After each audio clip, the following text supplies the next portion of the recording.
你哭着跟他说，他上次那句话让你很受伤，他就皱着眉说，你每次都这样，一哭我就没办法好好讲话，你是不是在情绪勒索我？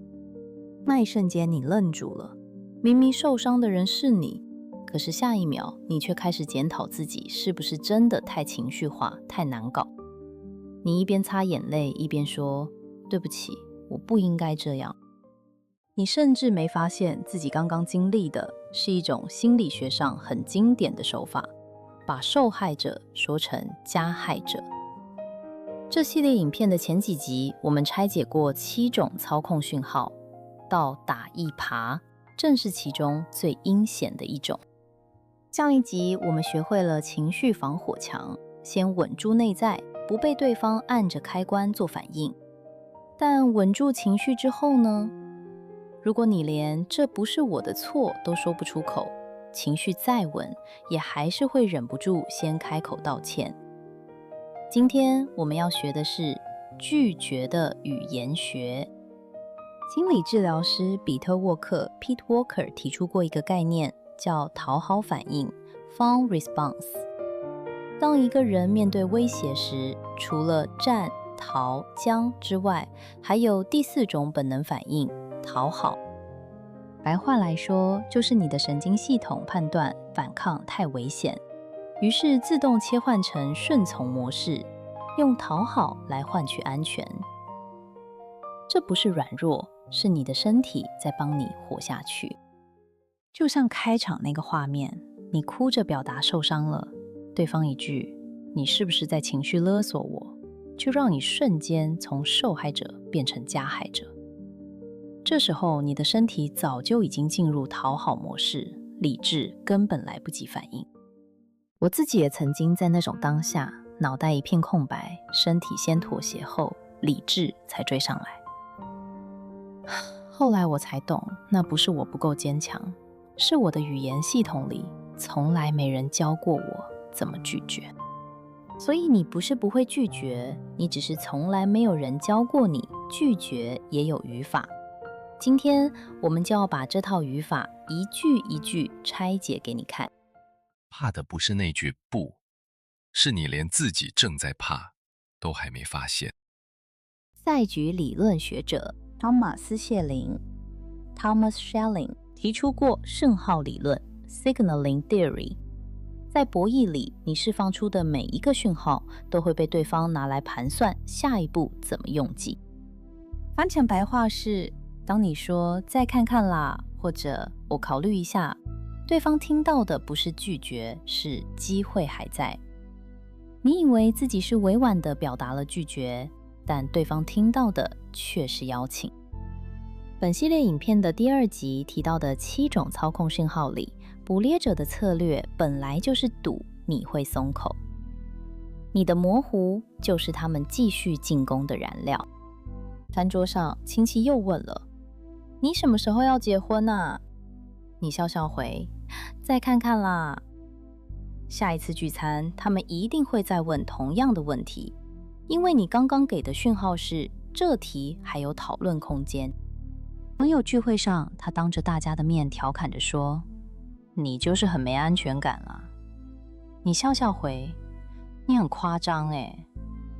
你心里其实很不舒服，但那句你这样讲让我很受伤，始终没能说出口。于是下一次聚会，他又拿你开了同样的玩笑。主管临时加派工作，你回，好，我看看能不能伸出时间。你以为自己留了余地，主管听到的却是这件事应该能成。模糊是邀请，坚定才是终止讯号。这句话是我花了很长的时间才真正搞懂的事。但坚定到底该怎么说，才不会显得口气太硬、太伤感情，甚至让关系破裂？接下来，不管是家人的逼问、伴侣的试探，还是主管的临时交办，我们都会给你可以直接照搬的说法，一句都不用你自己想。现在就从3套语言工具开始拆解。接下来这一段是今天最重要的部分， 3套经过验证的语言工具，从最基本的坚定到最精准的边界升级，我们一步一步拆给你看。心理学家曼纽尔·史密斯 （Manuel J. Smith） 提出过一个技巧，叫破唱片法 （Broken Record Technique）。简单说，就是像跳针的唱片一样，不解释，不生气，不随对方的情绪起舞，只重复核心句子。他在朋友面前调侃地对你说：“你就是很没安全感啊。”你回：“我知道你是在开玩笑，但这句话让我不舒服，我希望你以后都不要再这么说。”他如果又用同样的话亏你，你也还是用同一句话稳稳接住，不需要多加一个字解释。你可能会想，一直重复同一句话，难道不会让对方更生气，关系更紧绷吗？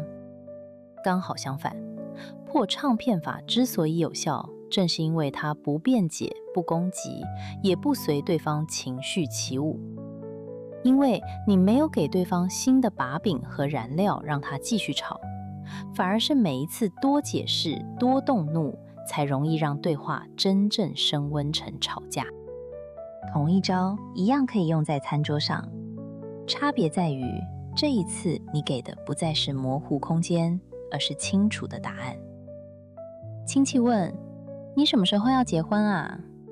你回：“结婚不是靠你们问出来的，是我自己准备好的时候才会发生。”如果他们下次还是要再问，你就用同一句话再回一次。这一次，他们面对的不再是这题还有讨论空间的讯号，而是一道已经明确关上的门。问到最后，连他们自己都会觉得无聊，自然就不再追问了。心理学家马歇尔·卢森堡 （Marshall Rosenberg） 提出的非暴力沟通有4个步骤，分别是观察、感受、需要、请求。但我们今天不是要你温良恭俭让，而是要把这4步骤改造成一套防御工具，用清楚的结构让对方没有模糊空间可以钻。回到刚刚主管临时交办工作的场景，你可以试着用非暴力沟通的4个步骤，把感受一步步讲清楚。先说观察，你这周已经是第3次临时交办任务给我。接着表达感受，我觉得自己的时间完全不被尊重。然后说出需要，我需要事先被告知加派的工作内容。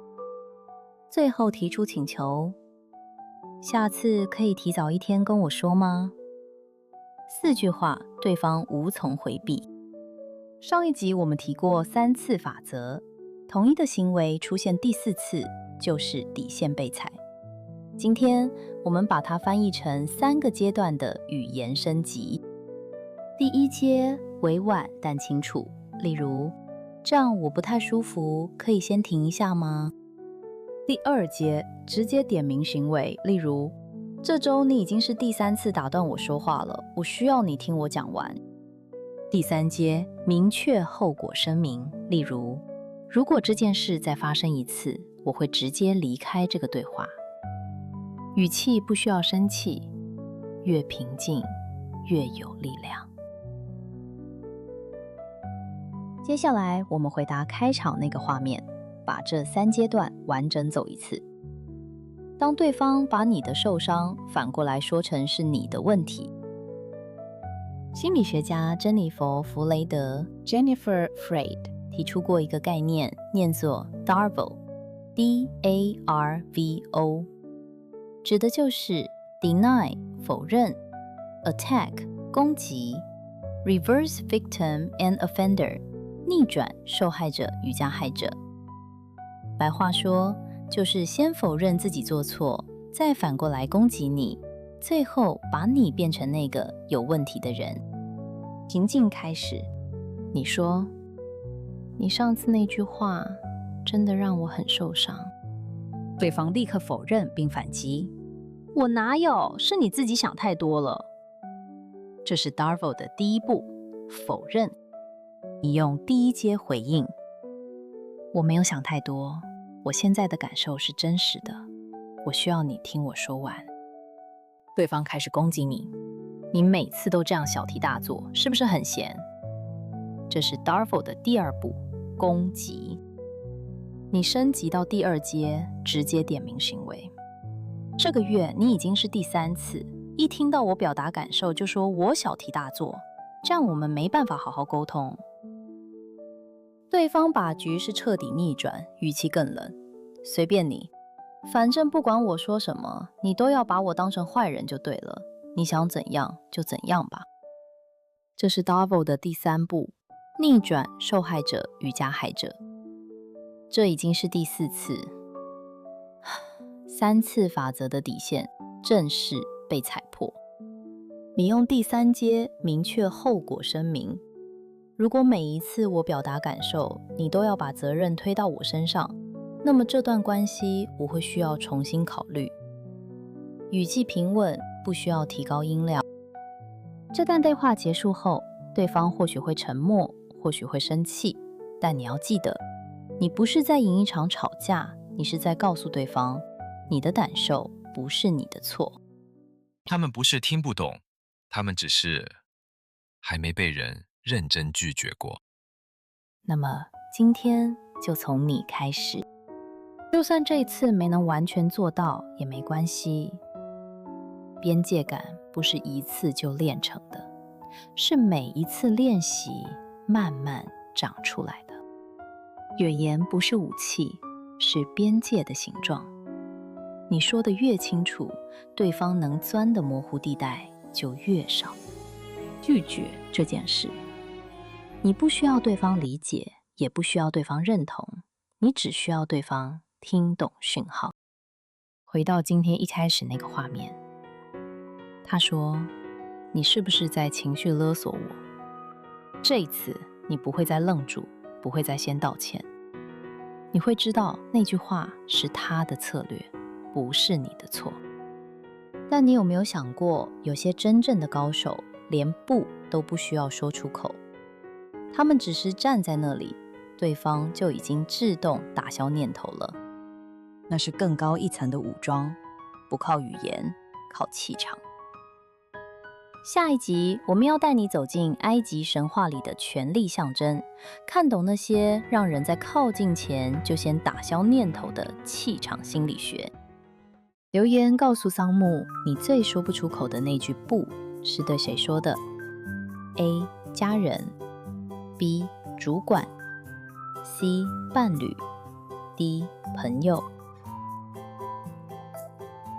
如果你今天终于把那句不说出口了，你觉得对方的第一反应会是什么？